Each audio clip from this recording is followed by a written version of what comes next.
media, the Dodgers are planning to keep their payroll below the competitive balance tax threshold for at least 4 years, according to a report by Bill Shaikin of the Los Angeles Times. Under the projections prepared for potential investors, the Dodgers would spend $185 million in 2019 and 2020, $191 million in 2021 and $196 million in 2022. The threshold will be $206 million in 2019, $208 million in 2020, and $210 million in 2021, so the projections are actually comfortably below the tax level. In a way that gives hope that these are simply promises meant to sell potential investors on returns and not what they will actually be doing, as I assume this is connected to their desire to sell a minority share of the team for at least 2 years now. The Dodgers' payroll projections are not binding. One high-ranking team official called the figures a forecast, and another said he would be shocked if the player payroll did not top $200 million next season. It's a projection that presumably is made in good faith, said an investment banker not involved in the Dodgers' negotiations to sell an ownership stake. If 2 years from now, Mike Trout becomes available and they decide to break the bank for Mike Trout, it's not binding. In that sense, there's been speculation that this may be related to the debt service rule that has remained a rather vague figure behind the scenes, but Rob Manfred says it's not an issue. Major League Baseball Commissioner Rob Manfred said the league did not mandate the Dodgers keep their payroll below the threshold this year, or in any future year. He said any such mandate would be a violation of the league's collective bargaining agreement, and said each team determines its own payroll. I think the payroll threshold is a very high number, Manfred said. If I'm a Dodger fan, I'm concerned about one thing: am I competitive on the field? High payroll, low payroll, they have managed to be competitive. We don't try to regulate payroll through the debt service rule, Manfred said. We try to get to financial stability. There are other ways to get there. The Dodgers had a plan, and they stuck to it.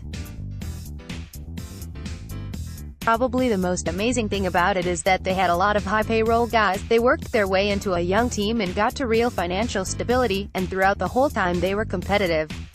That is no mean feat, Manfred said. Dodgers fans should not be concerned about an investor document that shows revenues would rise while payroll would remain largely flat. Numbers in a presentation, to me, are a lot less meaningful than that ongoing commitment to being competitive, Manfred said. I believe that's where the Dodger ownership group is. As expected, Andrew Friedman didn't address it last week and the Dodgers aren't going to now. At a news conference last week, Dodgers president of baseball operations Andrew Friedman deflected a question about whether the team would be willing to pay the luxury tax next year. It's not something that we've really gotten into at this point, he said. More than that, there's no question that we have plenty of resources to win a World Series next year. There's no question about that.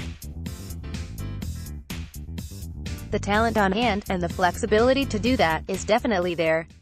The Times asked for Tucker Kane, the Dodgers' chief financial officer and the managing director of Guggenheim Baseball Management, to explain to fans why the business model presented to potential investors showed that the team does not plan to spend above the threshold in the near future, even as revenues increase.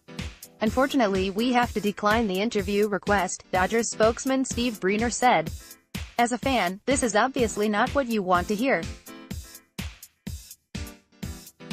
It's understandable that ownership would want to reset the increasingly punitive nature of the competitive balance tax penalties every now and then, which is a soft salary cap at this point, let's be real, but to have a team like the Dodgers be this conscious of surpassing it would be absolutely ridiculous. Fans should not buy this as a valid excuse for why they cannot go after marquee free agents or make trades for players who have a significant contract, or re-sign players going forward. I joke about people accusing me of shelling for the Dodgers because I don't hate every move they make or whatever, but if they do go this route, people who defend them really are shelling for billionaires. If the $206 million CBT threshold is in fact the cap, Dodgers' 2019 CBT number for their 7 players under contract is $110 million. Add until the $15 million for team benefits, same for every team, and the MLBTR total estimate of $45.7 million for ARB. The Dodgers are already at till the $171 million. https://t.co/q2ue3j. Eric Stephen, at Eric Stephen, in November 8, 2018. Of course, as mentioned earlier, it's completely possible that this will be even less binding than they say, or that it's simply a typical investor forecast that doesn't meet their goals. But it's definitely not what you want to hear from the Dodgers at this point, especially not after the last 2 years. Guess we'll find out what the truth is soon enough, as free agency is about to get rolling.